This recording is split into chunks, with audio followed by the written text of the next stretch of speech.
Hi பில்லவுட்ஸ், எல்லோரும் எப்படி இருக்கீங்க? இன்றைக்கி நம்ம செய்ய போகிற டிஷ் என்னென்னா Karnataka style chicken ghee roast.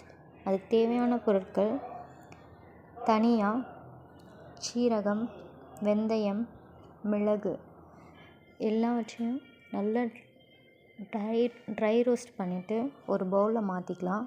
அதுக்கப்புறம் சில்லி, காஷ்மீரி சில்லி ரெண்டுத்தையும் நல்லா ட்ரை ரோஸ்ட் பண்ணி அதையும் ஒரு பவுலில் சேர்த்துக்கலாம்.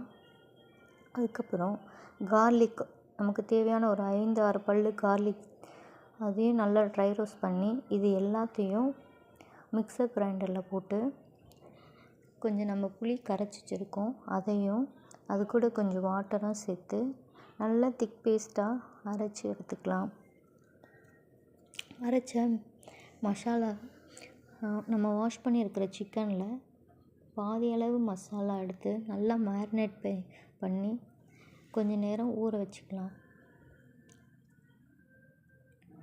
அது ஒரு பக்கம் இருக்கட்டும். நம்ம இன்னொரு தவா எடுத்து அதில் 2 டேபிள் ஸ்பூன் கீ எடுத்து நம்ம மேரினேட் பண்ணியிருந்த சிக்கன் எடுத்து அதில் போட்டு நல்லா ஃப்ரை பண்ணி எடுத்துக்கலாம். நல்லா சிக்கன் ஃப்ரை ஆனதும் அதை எடுத்துட்டு அது கூட கொஞ்சம் கீ ஆட் பண்ணி மீதம் உள்ள மசாலாவை எடுத்து நல்லா மசாலா ஸ்மெல் போகிற வரைக்கும் வதக்கணும் ஃப்ரெண்ட்ஸ்.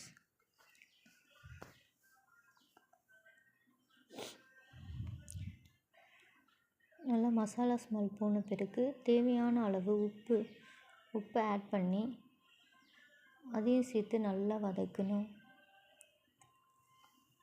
நல்லா வதங்கின உடனே ஒரு 1/4 ஸ்பூன் சுகர் அதோடு ஆட் பண்ணிக்கலாம். சுகர் சேர்த்தா அதோட டேஸ்ட் இன்னும் கொஞ்சம் நல்லா இருக்கும். சுகர் சேர்த்துட்டு நல்லா வதக்கணும் ஃப்ரெண்ட்ஸ். நல்லா வதங்கிட்ட பிறகு நம்ம ஃப்ரை பண்ணி வச்சுருக்கோம்ல அந்த சிக்கன் எடுத்து அதில் ஆட் பண்ணி கொஞ்சோண்டு வாட்டர் அதில் ஆட் பண்ணி நல்லா சுண்ட அதை நல்லா ஃப்ரை பண்ணணும். மசாலா எல்லாம் அந்த ஃப்ரை பண்ண சிக்கனோடு சேர்ந்து அந்த வாசனை நல்லா இருக்கும். மசாலாலாம் நல்லா அந்த சிக்கனோடு சேர்ந்து டீப் ஃப்ரை ஆகிற வரைக்கும் நல்லா வதக்கணும். வதக்கிட்டு நமக்கு தேவையான கருவேப்பிலை வாசனைக்காக அது மேலே கொஞ்சம் தூவி போடணும். அது மேலே 1 டேபிள் ஸ்பூன் நெய் ஊற்றி நம்ம சர்வ் பண்ணிடலாம். நல்ல டேஸ்டியான Karnataka style chicken ghee roast ready. நீங்கள் செஞ்சு பார்த்துட்டு டேஸ்ட் எப்படி இருக்குன்னு கமெண்டில் சொல்லுங்கள்.